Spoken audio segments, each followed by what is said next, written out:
Parlons. Design. Parlons Design est sponsorisé par The Cactus Theory, le site des product designers. Salut, c'est Romain Pinchna, bienvenue dans un nouvel épisode de Parlons Design dans lequel on va parler de sécuriser ses missions quand on est designer freelance. Alors bien sûr ça peut s'appliquer à d'autres métiers du digital, mais là on va particulièrement parler des designers et je vais tout simplement me servir de ma courte expérience de quelques années pour vous donner les conseils les plus basiques pour comment sécuriser ses contrats, comment qu'un projet se déroule bien et que tout aille bien dans le meilleur des mondes et même comment prévenir quelques arnaques avec quelques bonnes pratiques. Alors voilà, pour vous dire, ça fait à peu près 4-5 ans que je fais du freelance, ces 2 dernières années plus particulièrement. Il y a eu des réussites et il y a eu des échecs forcément qui m'ont beaucoup appris, notamment sur ce dont je vais vous parler aujourd'hui. Et donc j'en ai tiré quelques bonnes pratiques. Désormais j'ai un workflow plutôt établi, plutôt propre, qui me permet que tout se passe sans encombre. Et donc on est parti avec les bases de base pour bien gérer ses missions freelance. Alors la première chose essentielle dont je voulais te parler, c'est le devis contrat. Pour tout projet, absolument, peu importe avec qui on travaille, il faut un devis, un contrat signé par les deux parties qui régit le projet. C'est vraiment l'assurance que tout se passe bien et qu'au moins il y ait une preuve écrite. Mais vraiment, dans aucun cas, ne commencez jamais un projet sans un contrat signé entre les deux parties.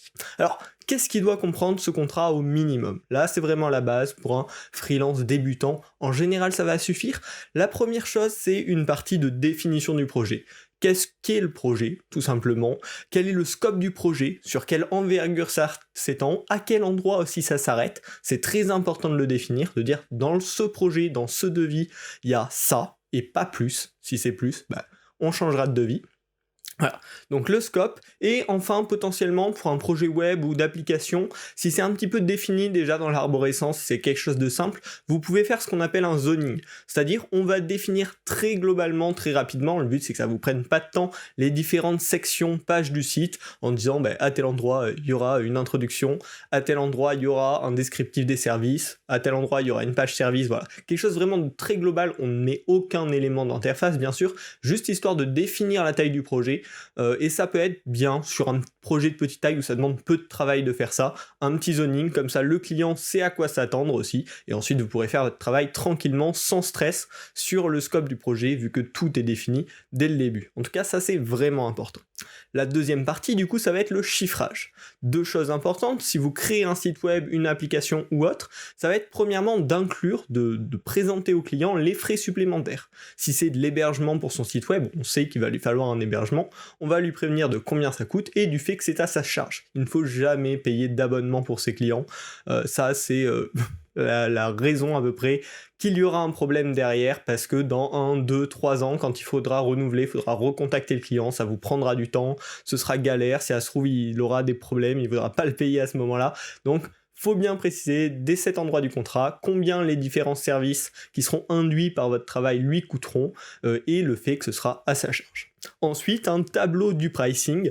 Ce que je conseille de faire ici, c'est bien sûr de le découper en les différentes parties du projet. Si vous faites par exemple une application, dire qu'il y a une partie de conception de la charte graphique, une partie de conception des wireframes, de conception du coup des maquettes, et puis enfin du prototypage et peut-être du end-off avec les développeurs, et de bien découper ces parties. L'avantage déjà, c'est que pour le client, il aura une vision un petit peu ce qu'il achète, plutôt que d'avoir un gros paquet, un gros devis avec un certain prix. Et le second avantage, c'est que si jamais il y a des soucis de rupture de contrat ou autre, on saura que vous avez fait tel travail, donc c'est ça qui doit être facturé au minimum. Voilà. Là, faut pas faire quelque chose de compliqué. Au début, je m'enquiquinais à faire des charts sur Xmind, des choses comme ça. Un tableau, ça marche extrêmement bien. Le nom de la partie concernée, soit vous facturez à la mission sans indiquer le taux journalier, soit vous indiquez le nombre de jours que ça vous prend et le taux journalier que vous faites payer. Et du coup, voilà, vous avez un tableau bien propre sur combien ça coûte tout simplement le projet et quelle partie coûte le plus, etc. Ensuite, la dernière partie de ce devis contrat, c'est tout ce qui est sur la réalisation. faire un planning, c'est vachement important, ça permet au client d'avoir une preview de sur combien de temps va s'étaler le projet, et puis à vous aussi d'avoir une deadline et de lui dire là on est en retard parce qu'il manque tel élément, si vous voulez qu'on puisse respecter le planning, il faut me les envoyer, etc.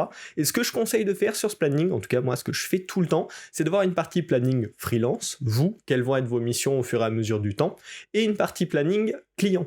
C'est-à-dire envoyer par exemple tels éléments d'interface, envoyer la charte graphique s'il y en a une dès le début, payer la compte à tel moment, payer le second paiement à tel moment, etc.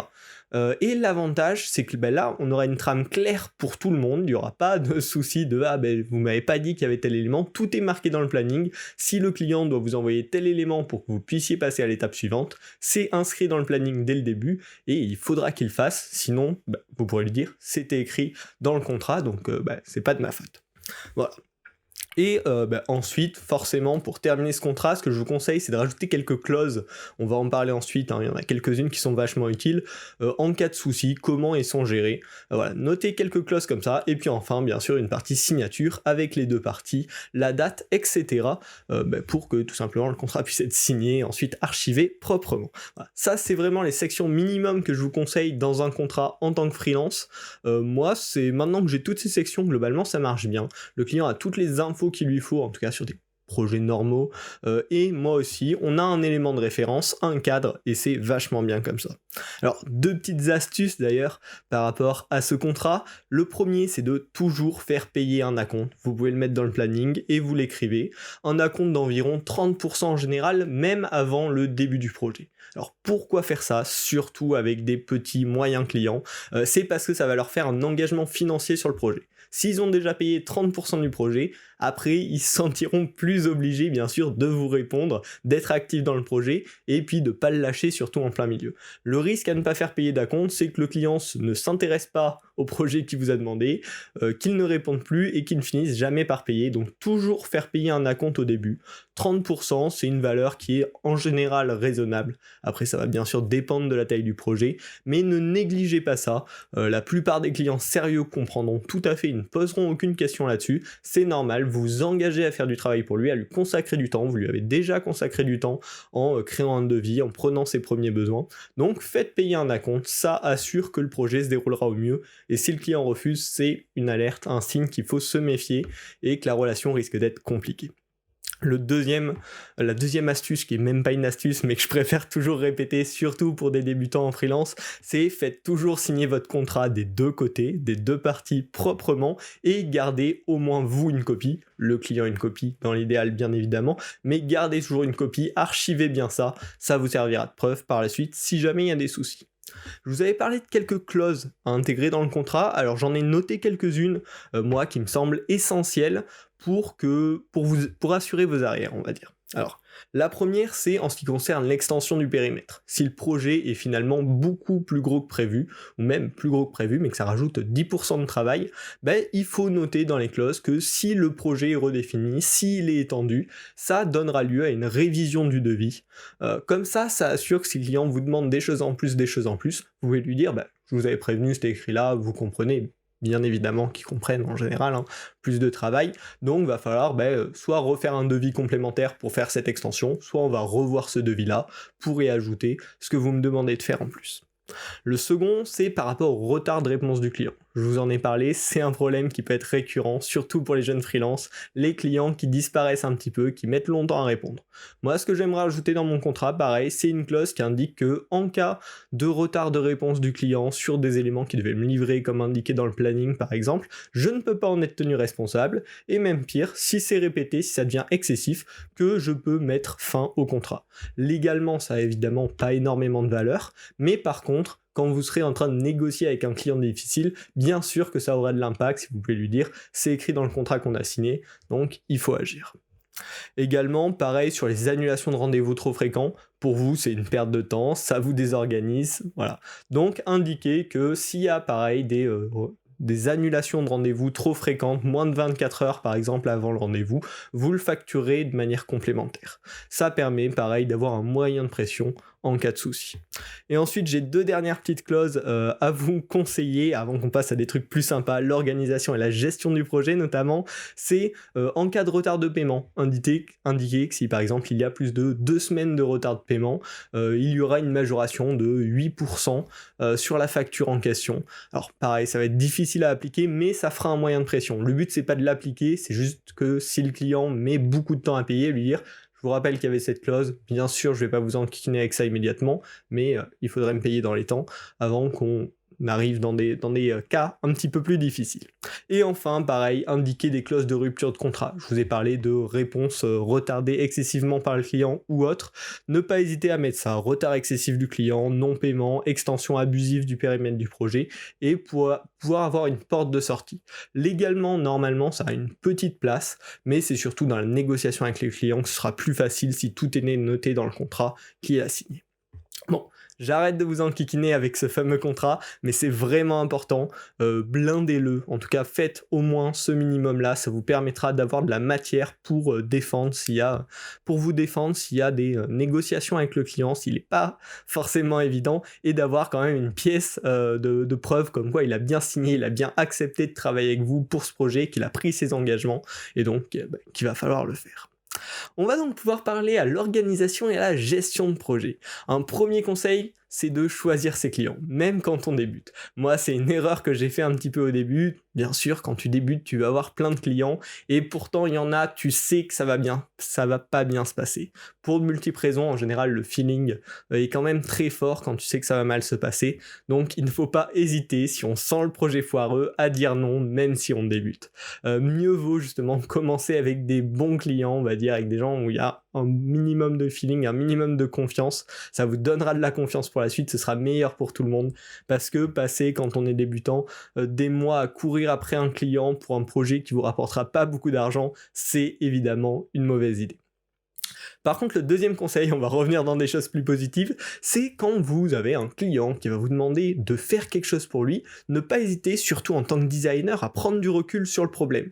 Souvent, le client va dire « je veux un site pour faire ça ».